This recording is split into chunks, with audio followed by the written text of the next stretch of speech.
আসলে একটা বড় দল কাকে বলে? যাকে বড় দেখায় সে বড় দল? একটা বেলুন কিন্তু যদি আপনি ফুলিয়ে নেন অনেক বড় দেখাবে, সে কি আসলে বড়? বড় না, বড় দেখায়, অনেক কিছুই বড় দেখায়। আমি এই দলটাকে বড় দল মনে করি না। এই কারণে মনে করি না, দেখেন একটা গাছ, হ্যাঁ, একটা গাছ কতটুকু টেকসই হবে সেটা কিন্তু নির্ভর করে যে মাটির উপরে আপনি যতটুকু দেখেন তার উপর না, মাটির নিচে গাছটার শেকড় কতটুকু আছে তার উপর নির্ভর করে। এবং মাটির নিচে শেকড় যেতে সময় লাগে, শেকড়েরও সময় লাগে, মাটিরও সময় লাগে সেই শেকড়টাকে আঁকড়ে ধরার। এটা এত দ্রুত হয় না। এই দলের কোনো হোমওয়ার্ক নাই। এই দল একটা ঘটনার প্রেক্ষিতে সামনে চলে এসেছে, এসেই তারা দাবি করা শুরু করেছে যে তারাই এই আন্দোলনের মূল ক্রেডিট তারা নেওয়ার চেষ্টা করেছে। তারা বলার চেষ্টা করেছে আমরাই আন্দোলন সফল করেছি, আমরাই শেখ হাসিনাকে নামিয়েছি, আমরাই অমুক করেছি, আমরাই তমুক করেছি, অতএব সব কিছু আমাদের হাতে থাকবে, আমাদেরই হাতে দেশ গড়ার দায়িত্ব থাকবে, আমরাই দেশ গড়ব। এরকম কথা এরা কিন্তু অলরেডি বলা শুরু করেছে। কালার এক্সপার্ট, জর্জ স্যাপ এবং মাইল্ড অন হ্যান্ডস টেকনোলজি সমৃদ্ধ অরিক্স ক্রিস্টাল ওয়াশ আপনার লন্ড্রি এক্সপার্ট। এই বিষয়টাকে এদেশের সাধারণ মানুষ ভালোভাবে নিয়েছে কিনা তারা এই দিকে একবার তাকায়ও নাই, যে কারণে এই দলটা বড় হয়ে ওঠার প্রচুর সম্ভাবনা থাকা সত্ত্বেও এরা কিন্তু মানুষের মধ্যে তাদের সে আস্থাটা তৈরি করতে পারেনি। এটা হলো রিয়েলিটি। সারা দেশের মানুষ এখন কোনো সংকটে অথবা কোনো দুর্যোগে কোনো আপনার ঝামেলায় পড়লে তারা কিন্তু এই ছাত্রদেরকে মনে করে না এরা আমাদেরকে রক্ষা করবে, মনে করে না।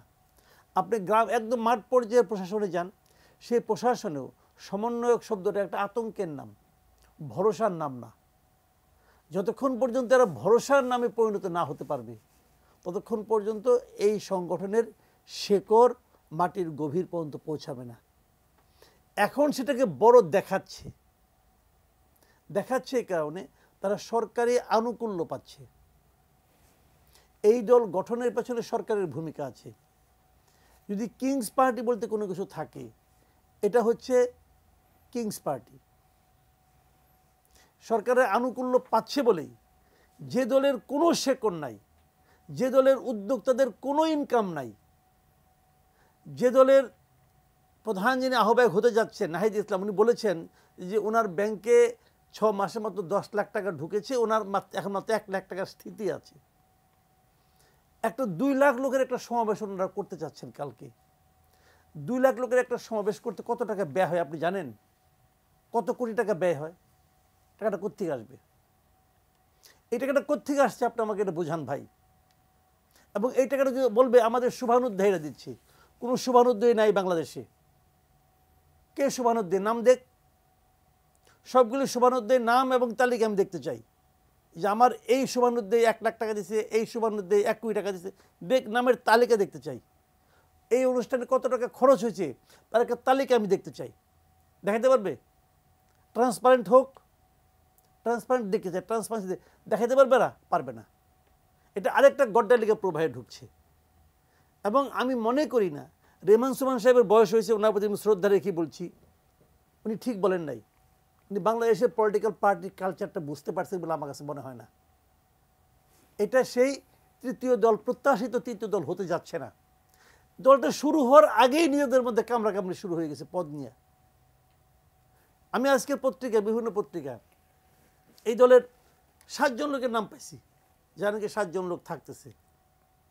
নাহিদ ইসলাম, আখতার হোসেন, সার্জিস আলম, তারপরে আপনার হাসনাত আবদুল্লাহ, আব্দুল হান্নান মাসুদ, এরকম পেলাম। এই সবগুলি ঢাকা ইউনিভার্সিটির।